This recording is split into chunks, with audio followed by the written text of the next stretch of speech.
Hey there, StarCraft fans! It's Falcon Paladin coming to you with yet another edition of StarCraft 2 Legacy of the Void. And today it's going to be a Master Level TVZ here on Dreamcatcher the Ladder Edition. This was submitted to my Submit a Replay channel on my Discord server. There's a link to the invite in the description. And let's get right on into it. Top left-hand corner, we have the red Zerg player. It is Tadanga. And in the bottom right-hand corner, it is the blue Terran player, Cezq. I assume that's Czech because it's kind of close enough to like the Czech Republic, but actually, now that I look at it, the Z is not next to the Z, or the C rather, so I'm going to call him Czech. He's going to be Czech. I'm sorry. I don't know what to tell you right now, but anyway, it is going to be a ZVT here on Dreamcatcher. It's a good map for ZVT, well, for Ts anyway, just because you have these little things here. These berms up. You can put tanks behind this, and then really just about hit that hatchery from here, or at least hit armies that are trying to defend it. And then it's really hard for Zerg to get around this side or get around this side with ground armies and clean it up. I have seen it work, but a good Terran player will keep a small token force back behind to protect the tanks while pushing with bio up along this side.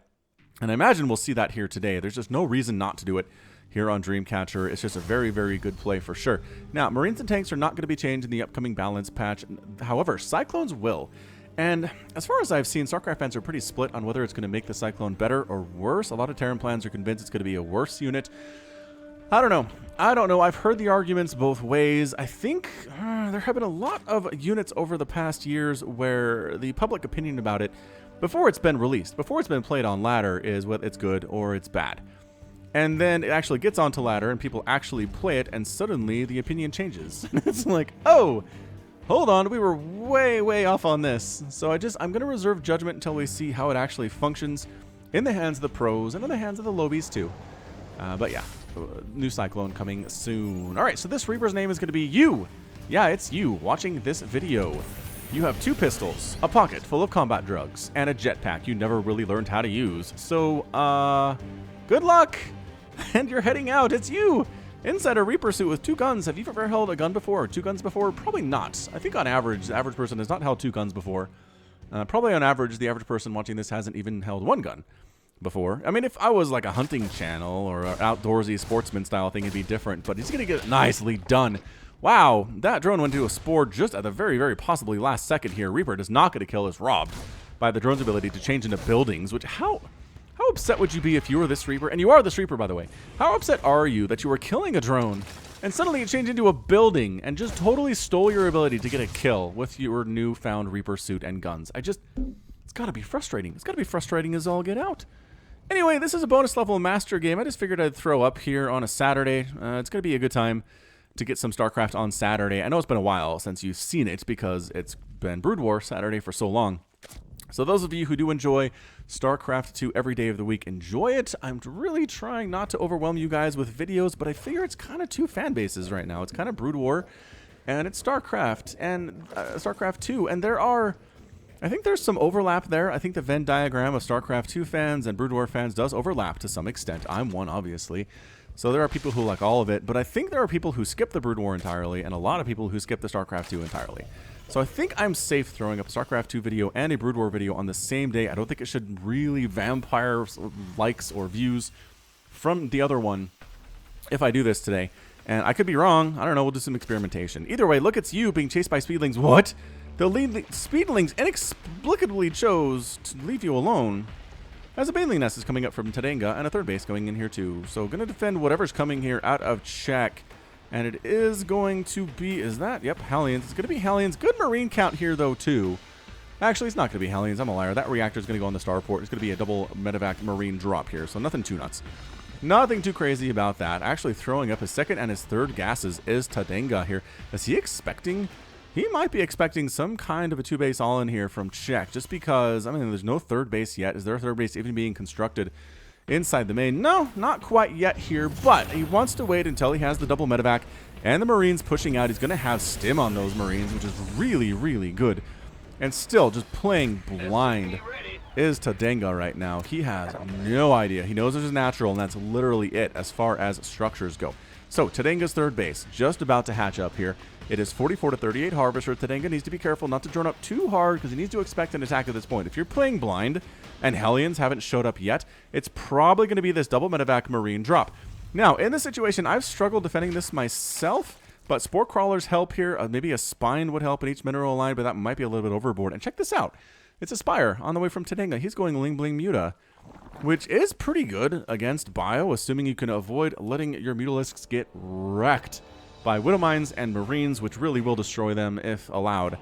Another thing you can do against these drops is getting +1 ground Carapace, which just helps the Lings be a little bit more tanky, survive a few more shots from the Marines, and a couple more shots in that situation can make all the difference. So Overlord here, unloading a little bit. Overlord getting shot at. Lings kind of dancing back and forth, trying to get these Marines, and they're going to. The Marines are forced to be picked up. That's just too many Zerglings, and the drop is going to get shut down before it even really gets anything going here, which is just so discouraging if you're Czech. You want this to do damage. So far, I think he's killed a Marine. So far, that's it. Maybe two Marines. Sounds about right. But there are Lings, there are Banelings. Spire about to complete here. The fully unloaded complement of Marines is a lot scarier than a partially unloaded complement of Marines. I don't know why he's even really engaging here. There's no base here to defend. I don't think he had quite enough to deal with this, as the Mech Overlord does get destroyed, his body falling onto the creep there. The third base is here, which, oh yeah, nope. Czech does not know that. Both players could really use some scouting, as Czech is still completely... What he's doing is unknown to Tadanga entirely. 100,000,000%. The drop going to sneak on into the main base. The Overlord sees this. Are the Zerglings responding in time? They're responding in time. Queens, Spore here to the Medivacs decide to get the heck on out of there. And yeah, so far so good out of Tadanga. He's got 3 bases. He's 54 to 54 workers. He's got 8 Mutalisks in the way. 10 Zerglings is probably overkill. At this stage, you really can't break a front with Ling Bling Muta. You're just here to swarm all over the Terran player on the creep and wipe out that army and prevent them from expanding. It's not really a front door busting type composition. So, Tadanga, he's got his Lings, he's got his Banelings, he's got Centrifugal Hooks on the way. A couple creep tumors are picked off. The Queens are going to replace those as fast as they are queenly possibly able to. And was that a 5th and a 6th gas? By golly, it is. That is a lot of gas here from Tadanga. Mutas are expensive, guys. As are Banelings. Lings trying to take down this group. Nope, keep getting picked up. Oh, that guy got left behind. Nobody gets left behind unless you're Czech. In which case, Marines do get left behind. Third base landing for Czech. Quite nicely there, too. The Terran player is going into all dem barracks.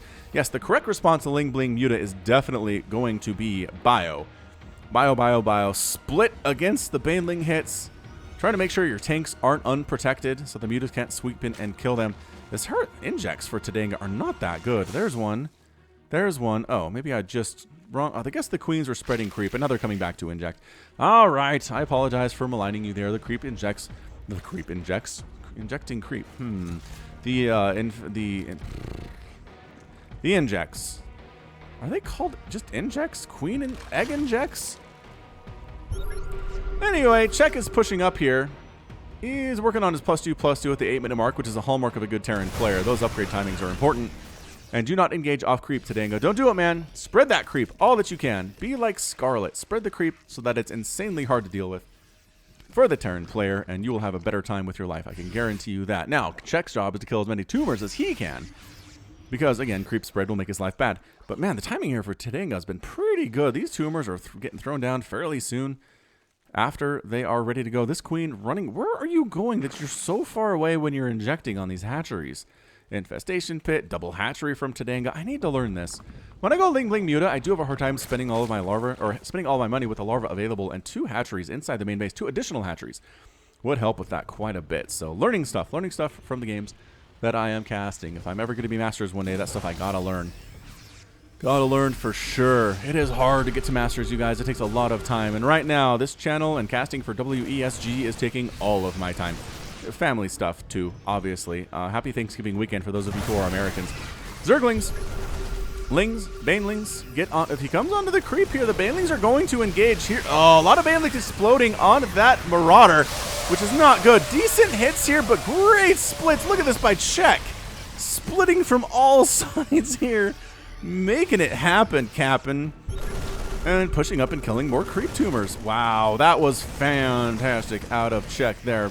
Just a beautiful display from the Terran player. All right, going to push up into this 4th base and try to get something done. The Banelings are getting target fired. Wow, I think a Marine died there. A Marine died. This 4th base is going to die for Tadanga. It just sounds so much like Topanga, who was the love interest of Corey on Boy Meets World. I didn't watch a lot of that show, but it was definitely popular when I was a teenager. And it's just Topanga, man. That's the name. It's a very unique name. It kind of sticks with you. Anyway, 4th base down for Tadanga. Cezq is looking good. 3 base. The 3 base is definitely favoring the Terran player right now. 3-3 is getting started for Cezq. Tadanga sitting on 1-1, and he's not even going for +2/+2 right now for his Lings and his Banelings. Upgrade advantage going to massively favor the Terran player, which not what you want to do if you're playing against the Terran. Just a pro tip from me there. Just pushing the creep back, staying off the creep as best as you can. This tumor's causing problems for him, though. Lings here, Banelings coming in behind. Again, fantastic target firing and splits some secondary Marines, sacrificial Marines there, taking the shots. These guys are all still alive back here, though. This has been some good trading. Resources lost here, 3,500 for Cezq and 7,500 for Tadanga right now. That's a lot of Lings, that's a lot of Banelings getting exploded prematurely. Hive on the way here. 4 Mutas on the way from Tadanga at a time. Liberators getting into the mix. 3-3, about 50% complete for Tadanga. And 2-2 getting started for Tadanga too. So far so good here. Working on his 2-2. Cezq has his 3-3 in production, getting Concussive Shell at this late stage.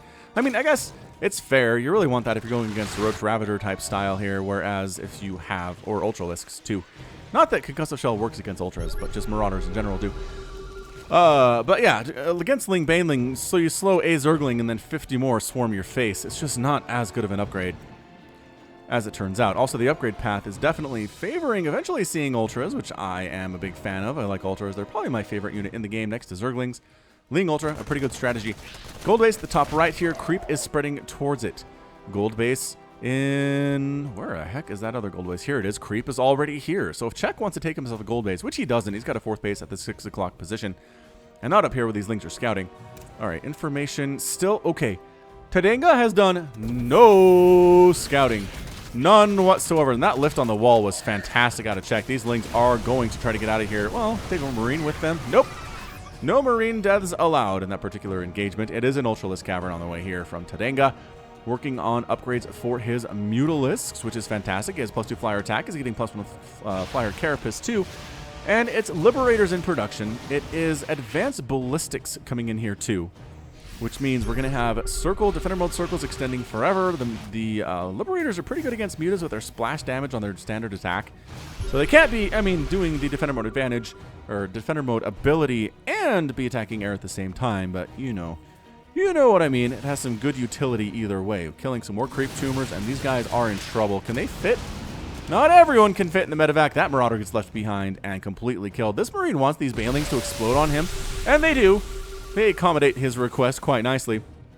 Liberators out though, man. Liberators setting up Defender Mode circles are pretty darn good, especially against Ultras. I think that's what this Liberator count is for. It's for the Mutas if necessary, and it's for the Ultras, as Defender Mode attacks hit so hard. 100 damage per shot. And it's just, it makes it really, really good against Ultralisks who have that high health pool. See, look at this. Liberators flying in. The Mutas are like, no thanks. Not interested in engaging here at all. Oh, never mind. No! Wow! That was not a good decision at all. Don't do that. Don't fly into Liberators if you're Mutas. I've cast enough mono battles to know that's a really bad idea. Setting up some just absolute circles of destruction here at the 4th base for Tadanga. Lings coming on into the 5th base, or 4th base rather, of Cezq.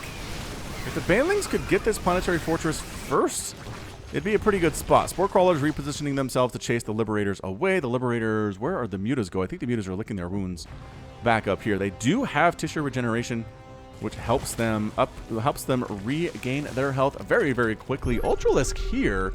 Mech Ultralisks, man. Have we seen this before? This feels new. I kind of really like it.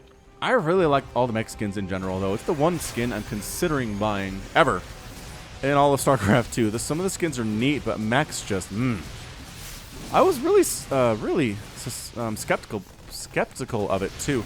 All right, multiple attacks from multiple fronts here from Tadanga. Lings, Banelings rolling in. Corruptor trying to get rid of these medevacs. The splits here, again, the kiting, pretty darn fantastic out of Cezq, but another group of Lings rolls on in. Corruptor's going after these Liberators, but man, I don't know about this. You do not do very well against Corruptors. Queen's attacking from the ground tier 2. The Liberators decide it's time to get on out. Lings rolling on into this 3rd base of Cezq, setting up Defender Mode circles. This is all you can really do in this situation. The Ultra staying outside of the circle, trying to take down these supply depots if necessary and not take a shot to the face. Oh, he does. He goes down in flames there. Corruptors Flying on into assist, getting rid of the, or attempted to get rid of the medevacs, but Marines on the ground. Gonna shut that down quite nicely. And yeah, does save his third base very well there. Workers killed by Tadanga is 9. Cezq has killed not a single drone in this game, which is usually not a good indicator of whether or not you're gonna win this thing. Nah, Cezq throwing down a command center on the low ground. He's going to try to expand, but there's creep at every possible expansion except for this bottom left-hand corner, which is not super ideal. Tried to pee on this here planetary fortress, tried to caustic spray on it, did Tadanga. 3 Ultralisks in production at a time, plus 3 flyer attack, which you don't see a lot, but it makes Corruptors hit real hard. Really hard. Ultras popping out of those eggs. I don't know how they fit in those eggs, you guys. I really don't. And look at their legs. They have little, like, mechanical joints on them. I just like it. I like it very much. Okay, 162 to 167 supply. It is very close right now. It is hard to call who has the advantage here. Tadanga does have 5 bases, which you want as a Zerg player with his composition. Really, a Zerg player in general does. And Cezq does have the 4, which is fantastic. The Liberator count is kind of insane. Where are the Corruptors? Where are they? They need to fly in and take this down. There are Vikings in the mix here too, though. It is making the Zerg player reluctant to do anything about this. These Lings were trying to do stuff down there, but were chased away. The 5th base does end up going down. Way to pick off that 5th hatch for Sir Zerglings. They don't want to go in the circles, man. They really don't. Although, really, there's no reason not to here. Even with all of these Liberators, they can only kill 1 Zergling at a time, and their fire rate is very slow. You just swarm this with Lings, wipe out the ground army. Maybe fly in with a whole bunch of Corruptors. What are the upgrades for the air here? +2, +1 for Cezq. That's pretty good upgrades. That said, it is +3, +2 for air upgrades for Tadanga, so he has the upgrade advantage. He's making 8 more Corruptors, which seems like a pretty good idea. He needs to be able to wipe out this air army so the ground army isn't nearly as proficient. Look at this Cezq. Cezq's long-distance mining from this 5th base attempted here at the 3 o'clock position, but there's creep here. That's how good this creep spread has been from Tadanga. He's still making tumors, you guys. He's up 121 to 111 army supply here. APM hovering around, 200 or so, depending on how things are going. He's not sitting at 400 consistently because this isn't pro level, but it's master. But it's a good time anyway. I really enjoy master level games. It just shows sometimes there are some unique strategies. Sometimes the games are a little bit less standardized. As this, Ling, Baneling, Ultralisk, Corruptor, Viper. Out of Tadanga. I like it. We just don't see this a lot at the pro level here. Ultras just are so easily countered by professionals using Ghosts, using Liberators, using Marauders here, and that's just a big Sky Terran army. Splash damage, Parasitic Bomb being tossed down here. All right, a lot of Vikings taking some serious damage. I don't think there are enough Corruptors to do this at all, but that said, heading along down on the ground, running for their lives are these Marines right now. Good kiting, fantastic kiting. Some Zerglings getting picked off here by the Planetary Fortress at the front. He turned that into a Planetary Fortress. The Vikings won that Battle of the Sky. 38 more Zerglings in production right now. Tadanga has enough money to just throw up a whole ton of Corruptors, but he's not doing it, really. He's just going to try to win the ground battle right now. Ultras and Lings going to possibly take down this Planetary Fortress. The units on the ground helping here are doing so much work. Ultras trundling up this ramp. They don't want to get stuck in chokes, though. That is something you don't want to do. If you're a Zerg player, maybe wipe this out. There's a Planetary Fortress at every one of these bases, though, except for this one, which is still available. 139 to 108 supply here. Expanding. Tadanga really should have expanded behind that. He really had Cezq on his back heel. As Day9 always used to say, expand while attacking. 5 Infestors in production, getting Hydralisks too. Tadanga is making all of the units in the Zerg arsenal. Meanwhile, it's more Liberators from Cezq. He's working on +3 air weapons, which is fantastic. Really do like +3 air weapons a lot, as it turns out. But yeah, Banelings rolling on in. And where are we at? I mean, Cezq, he hasn't really been aggressive for the last little bit here. He's worried about an attack from Tadanga. Well, there is one coming, so fair enough, dude. Those 5 Infestors, I'm not sure what they're planning on doing here. Oh, the scan, the Liberator's showing up, and yeah, Tadanga says that is a circle. Well, a circle. That is a swarm of circles I have no interest in getting involved with here. Planetary Fortress has 10 kills. Zerglings, the repair, the Zerglings, not enough, man. Not enough Lings to take down a Planetary Fortress. If there are SCVs repairing there, that's for sure. +3 ground Carapace on the way from Tadanga, making these Ultras really, really super tanky. But Liberators have been very, very good for Cezq in this game. Really, really good. Hydra's on the way, I guess maybe to deal with the Vikings and the Liberators. Possibly. Again, the lift on this wall is fantastic. The Banelings need to get through now. Let the Banelings through. Okay, never mind. The Lings are in anyway. Yep, any anti-air. Infested Terrans getting tossed down. Oh, this is genius. This is genius. The Liberators taking so much damage from these infested Terrans. Beautiful stuff. Meanwhile, still attacking up here at Tadanga's 5th base. He's going to lose that, but there is so much swarm inside his main right now, ladies and gentlemen. The infested Terrans putting in more work than I've seen infested Terrans put in a long time. But no, they're inside the circles.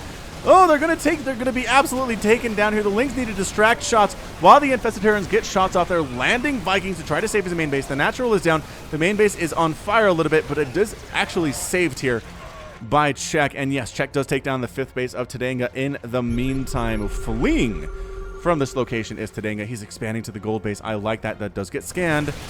Oh, that does get scanned by Cezq, but a little bit of a Marine Marauder army caught out here and largely killed. 3 Marines do get saved by medevacs that come back to pick them up.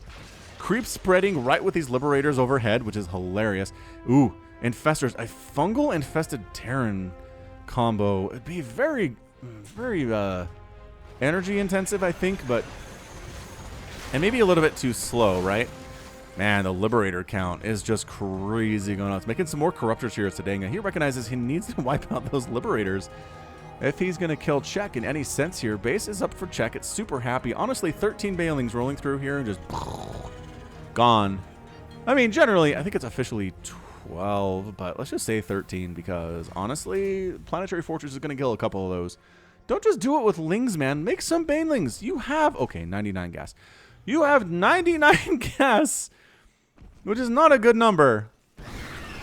There we go. Coming on in. Lings. The Infestors are here to throw down... I don't know what they're doing. They're not being controlled very well, I can tell you that much. The Planetary Fortress is going to go down. Now it's time to get out. Corruptors take out a couple Liberators, but now the Vikings are here, and it's time to flee. Your anti-air shenanigans were nice, but it's time to get the heck on out. Killing that base was a big deal. Getting this gold base up for Tadanga was a big deal. He needs more gas income. He's absolutely expired every one of his extract. Did he never take these? What the heck, man? Take this gas. You need it more than anything. An engagement here with Ultras on the ground. Lings clearing everything out. Infested Terrans doing beautiful anti-air and forcing Cezq on out of there. I'm serious. The anti-air from Infested Terrans is great, but they're just so slow. They are so slow. Supply depots going down. This base at the right side position is getting shut down immensely. Trying to spread creep in here, so it's hard to retake for Cezq. I don't know about this push in from Tadanga. What do you see that I don't see, man?